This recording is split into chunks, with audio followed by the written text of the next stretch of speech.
53-year-old Alan Perry has been living on Hilton Head Island since you were, what, 7 years old? That's about right. Yeah. Wow.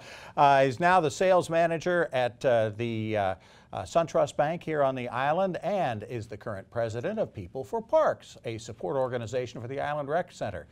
Mr. Perry, welcome in. Thank you for having me. Let's talk about how that background, how this lifelong life here on the island prepares you to become mayor. Yeah, great question. You know, people think that I was born here because I've been here so long, but while we started coming down when I was just an infant, you know, this has been my home, you know, ever since the early 60s. And growing up in an atmosphere and environment that is very caring, very nurturing, not only to the individuals, but to the environment as well. And that, taking that all the way up over the past, you know, almost 53 years, really gives me a great insight as to what this community is, the heart and the soul, and it's everything that we have around us. You know, it is the great people that we have here. It is the great stewardship that has been shown to the environment, both on the land and in the waters. When we look at, for me, one of the greatest things that my accomplishments is the Island Rec Center. Mm-hmm. You know, we've gone through, we're in the midst now of finishing up a $13 million expansion and renovation. And that took us roughly 13 years to do. And that was kind of my baby, my project. So working with 3 different councils, 3 different mayors, we were able to, in an economic downturn, we were able to continue to move this forward. And here in the next couple of months, we'll be opening it. And it is one of the largest projects the town has ever undertaken. And it took not only myself, but some others behind me as well to push this forward. And by doing that, I got an understanding of how council works. Working with staff, I got an understanding of how staff works. And there were some things I didn't like through that process and some things that I understood, didn't like, but those were necessary evils that you're faced with. So that really gave me that insight, that firsthand knowledge of how things work. Okay. That would indicate that you kind of like to see things push along the way they are going right now. Are there different priorities that you have, different changes you'd like to see made? Well, actually, you know, what people may not realize is there are projects on the books to be done. And one example is the Main Street Road. Mm-hmm. The town acquired that about 3 or 4 years ago. And there's work that needs to be done on that. And they can't address that issue because they're having so many other things that are getting put in front of it through different visions, through different studies. So there are things on the books that we need to accomplish. And what I realized through my experience is that bureaucracy is great at holding things up.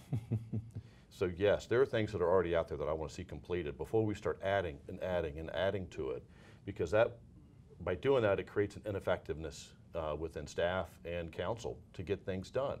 And then the public sees that as well. Mm-hmm. So then there's a trust factor that goes back into it. So yes, certain things that are on the books have to be completed. You know, with the Caligny Park coming on board, you know, construction starting into this year, it's great to see that moving forward because that's been on the books for a long time. And going back to the rec center real quick, you know, one thing I learned is that, well, we all learn, the more time it takes, the more money it's going to cost. And who's paying for that? We are. So the rec center, we started off, it was about a $5 to $6 million project. Ended up at $13 million, plus we had to raise another $1.2 million to upfit the facility. So had we done that earlier, it would have cost us a lot less. Priorities then, project-wise, you've stated those. What's the priority philosophically? Where do we need to be going in the next 10 years? You know, the issues are, and there are a lot of issues. And you know, what things— Give me your top 3. Yeah, what are we seeing? You know, workforce and housing is a huge issue, and we have to address that.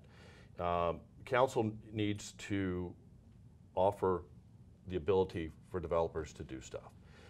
Council does not need to be the one driving it. They don't need to be the one financing it. But we need to explore every opportunity, every option that's out there to let this redevelopment, let these aspects come into our community. Infrastructure, you know, between the bridge, which is a necessary evil. You know, there's some things that we're faced with that we may not want to see, but for just general safety, we have to do. That 1% sales tax is important. And you for it or against it? I'm for it. Okay. Yeah. I really don't. I would hate to see a huge expanded bridge, but it's needed. You know, something else has to be done.